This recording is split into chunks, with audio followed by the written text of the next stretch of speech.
आङो गोलाव बाथ्रा बुंनाय नङा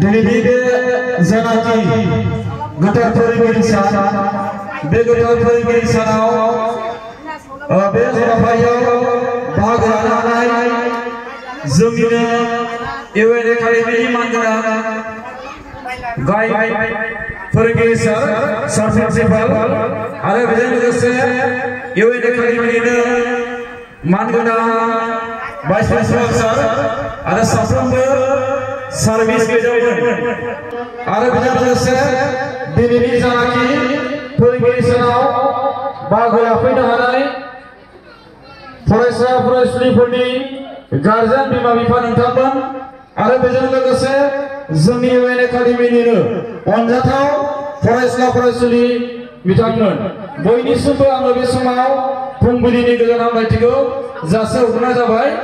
बे समाव आंखौ फंनैसो बिबुंथि लाखिनो थिननायलाय आङो बे समाव फंनैसो बिबुंथि लाखिनो सानदों।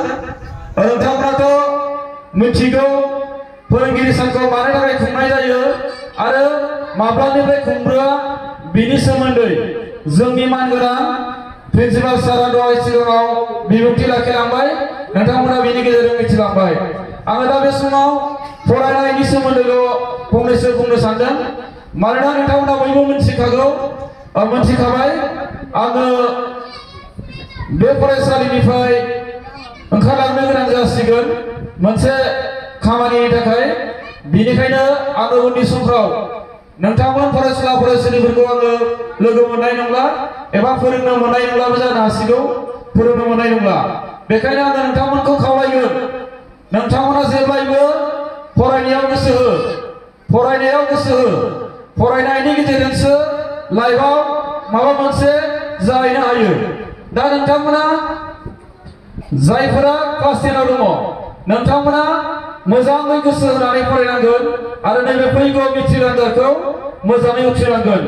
साफ्रोमबो फरायसुलि फरायसुलाफ्रा उन्दै समनिफ्रायनो जुदि फरायनायाव मोजां गोसो होनानै फरायोब्लासो जाफुंसार जानो हायो। बेखायनो नोंथांमोना फरायनायजों लोगोसे नोंथांमोननि आखल आखुखौबो मोजाङै दानांगोन। जोङो सिगांनि एसेम्बलिफ्रावबो बुंबोदों, आङो माखासे फरायनायनि माबोरैहाय जिउआव साक्सेस जानो हायो, लाइफआव साक्सेस जानो थाखाय मा खालामनांगौ, फरायसा समनि मावनांगौ हाबाया मा, आङो बेखौ नोंथांमोननि गेजेराव फंनैसो बुंनो सानदों। नोंथांमोना जिउआव थांखि थानांगौ होनदों, जोङो एसेम्बलियावबो बुंबाय थाखादों, नोंथांमोना थांखि थानांगौ। मा जानो, फरायनानै देरबा मा जाहैनो, बे थांखिया बयबो फरायसा फरायसुलिफोरनाव थानांगौ। जेब्ला फरायसा फरायसुलिफोरा थांखि लानानै फरायगोन अब्लासो साक्सेस जागोन। आं आंनि सोमोन्दैबो बुंनो सानदों, आङो दिनै माबोरै बेबायदिसिम सफैखो।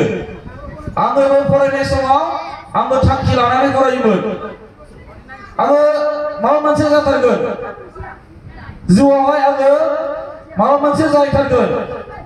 आंनि जानाखि रोंगौथि दं, जानाखि फरायनो हानाय केपासिटि, बेजों आङो फरायोमोन। दा ओरैबायदि मोनसे बाथ्रा दङ, आङो जेब्ला खैलामैला हाइ स्कुलाव फरायोमोन अब्ला आङो जोंना माने खैलामैला हाइ स्कुल खाथियाव एबसु अफिस दंमोन नालाय, आनसलिक अफिस। बे आनसलिक अफिसाव मोनसे वाल दङ, बे वालाव ओरैबायदि लिरनाय दङमोन, बिनि गेजेरजोंसो आङो फरायनानै बिसिबां सफैदों। बेयाव लिरनाय दंमोन, बिफां गाखोनो दालाय नांगौ, हारिखौ बोखांनो सोलोंथाइ नांगौ होननाय लिरनाय दंमोन।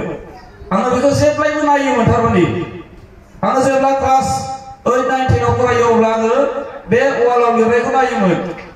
मा होनदों, बिफां गाखोनो दालाय नांगौ, हारिखौ बोखांनो सोलोंथाइ नांगौ। अब्ला जोङो बे बर' हारिखौ बोखांनो थाखाय जोंनो मा नांगौ, सोलोंथाइ नांगौ। अब्ला सोलोंथाइखौ सोर लागोन, जों फरायसुला फरायसुलिफोरा लानांगोन, नोंथांमोनानो लानांगोन। जेब्ला नोंथांमोना सोलोंथाइ लागोन अब्लासो बै हारिखौ बोखांनो हागोन। हारिखौ बोखांनायजों लोगोसे नोंथांमोननि लाइफआवबो माबा मोनसे जाहैगोन। आरो बेजों लोगोसे मोनसे लिरनाय दङमोन, मा लिरनाय दंमोन ना, लेखा रोंबा मान मोनगोन, लेखा रोङाबा जाम्बा जागोन होननाय लिरनाय दंमोन बै वालाव।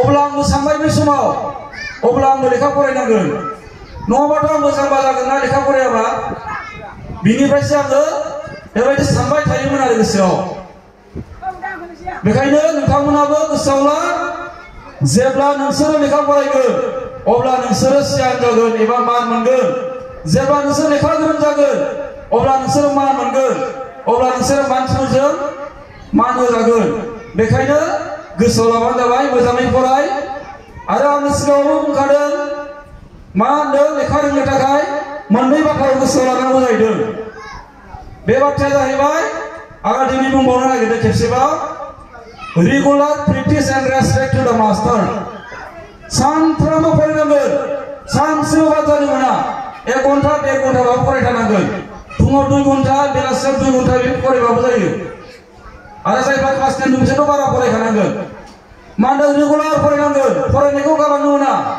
सानफ्रोमबो फरायनांगोन आरो मोनसे जाहैबाय फोरोंगिरिफोरखौ मान होनांगोन फोरोंगिरिफोरनि खोथाखौ मानिनांगोन फोरोंगिरिफोरासो नोंसोरखौ फोरोङो फोरोंगिरिफोरनि उल्था जायोब्ला फोरोंगिरिफोर खोथाखौ मानियाब्ला फोरोंगिरिफ्रा मा बुंदों बेखौ जुदि नोंसोरो मानियाब्ला नोंसोरो जिउआव साक्सेस जानो हानाय नङा गोसोआव लाबानो जाबाय जेब्लायबो गोसोआव ला फोरोंगिरिफोरखौ मान हो फोरोंगिरिफोरनि खोथाखौ खोनासं फोरोंगिरिफोर फोरोंनायखौ खोनासं बेखौ गोसोआव लाबानो जाबाय अब्ला नोंसोरो साक्सेस जागोन आसा आरो मिजिंथियो साफ्रोमबो फरायसाफोरा मोजाङै फरायनानै इयुनाव सासे गेदेर मानसि जानो हागोन बेखौ आसा आरो मिजिंथिबाय सानफ्रोमबो एसेम्ब्लियाव बुङो बेखायनो जाय निसा बेसाद बिनिफ्राय जेब्लायबो गोजानाव थानांगोन साफ्रोमबो फरायसाफोरानो गोसोआव लाबानो जाबाय आङो बारा गोबाव बुंला आङो साफ्रोमबो फरायसुला फरायसुलिफोरखौ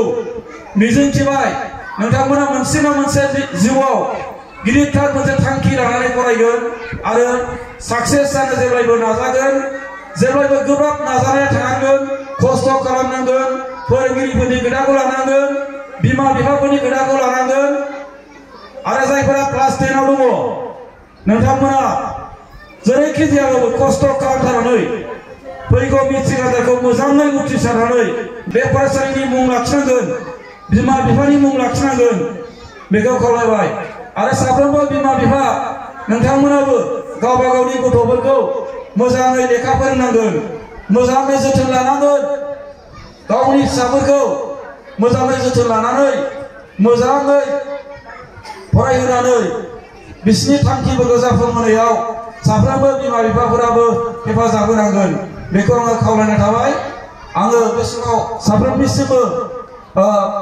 आरोबाव फिन खेबसेबाव फोरोंगिरि साननि आरो